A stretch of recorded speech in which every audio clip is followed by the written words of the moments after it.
یه چیزی هست که هیچ وقت نتونستم باهاش کنار بیام. اینکه آدما توی ذهن من یا فرشتن یا دشمن. هیچ حد وسطی وجود نداره.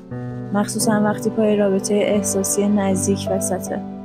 مدت‌ها فکر می‌کردم این یعنی ایراد دارم یا آدم ضعیفیم.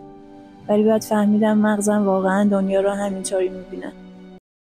توی مغز کسی که مبتلا به بوردرلاینه، آمیگدالا یا همون مرکز ترس و خطر خیلی فعالتر و حساس‌تر از آدمای نرماله. و علاوه بر اون قشر پیشونی که برای کنترل منطق و واکنشه یکم کنتر عمل میکنه. به خاطر همین کوچکترین احساس خطری باعث میشه مغز فکر کنه قرار اتفاق ترسناک و خطرناکی بیفته و حالت دفاعی بگیره و همین باعث میشه نوسانات خلقی زیادی توی رابطه اتفاق بیفته. این ویدیو برای اوناییه که هر روز این بالا پایینای احساسی رو تجربه میکنن و آدمایی نیستن که بگن چرا من اینجوریم، بلکه دنبال اینن که یاد بگیرن این سیستم رو مدیریتش کنن. یکی از بعدای اصلی مغز یک بوردرلاین اینه که نمیتونه همزمان خوبی‌ها و بدی‌های یک آدم رو کنار هم ببینه و این تناقضات به شدت اذیتش میکنه. به عنوان مثال برای مغز من هضم این که دو چیز همزمان با هم درست باشه خیلی سخته. مثلا پارتنر من که توی ذهنم انسان به شدت خوبیه، اگر اشتباهی کنه ذهن من نمیتونه اونو قبول کنه و براش به شدت سنگینه. وقتی توی رابطه‌ام متوجه این بعد از بوردرلاینی بودنم شدم، به جای اینکه از خودم بپرسم چرا من اینجوریم، تصمیم گرفتم راه کنترل کردن یا حتی درمانش رو پیدا کنم. توی این مسیر 7 تمرین پیدا کردم که امیدوارم براتون مفید باشه.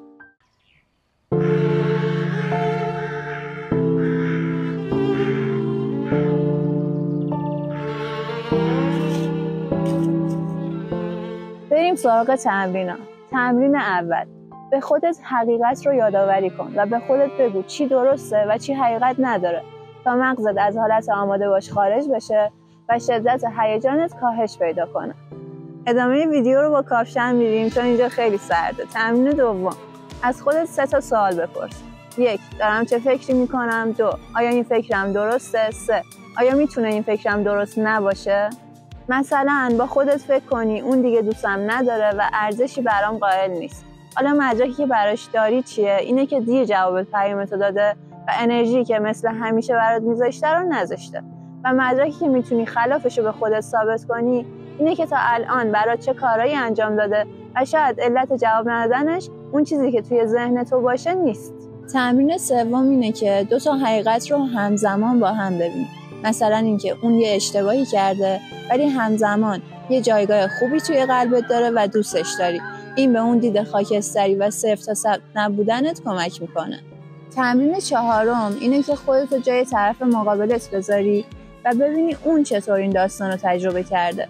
با این اتفاق تو دیگه اون آدم رو 0 تا 100 مطلق بد یا خوب نمیبینی و میتونی بیشتر درکش کنی. تمرین 5، گاهی وقتا به جای اینکه بحثای طولانی بکنی، تکستای بلند بنویسی و شروع کنی به قانع کردن طرف مقابلت، یه فاصله گرفتن و آروم کردن ذهنت و ساختن یک ذهنیت سالم میتونه خیلی از مشکلات رو حل کنه و سوء تفاهم‌ها رو برطرف کنه. یه دفتر بردار و توش هم خوبیاشو بنویس هم بدیاشو. بنویس دوستش دارم چون و بنویس ازش ناراحت میشم چون و این بهت یک دید واقعی میده و باعث میشه فکر نکنی اون یه آدم فضاییه که حقش اشتباهی رو نداره. تمرین 7 و آخرین تمرین برای وقتاییه که داری از کوره در میری و 0 و 100 میشی.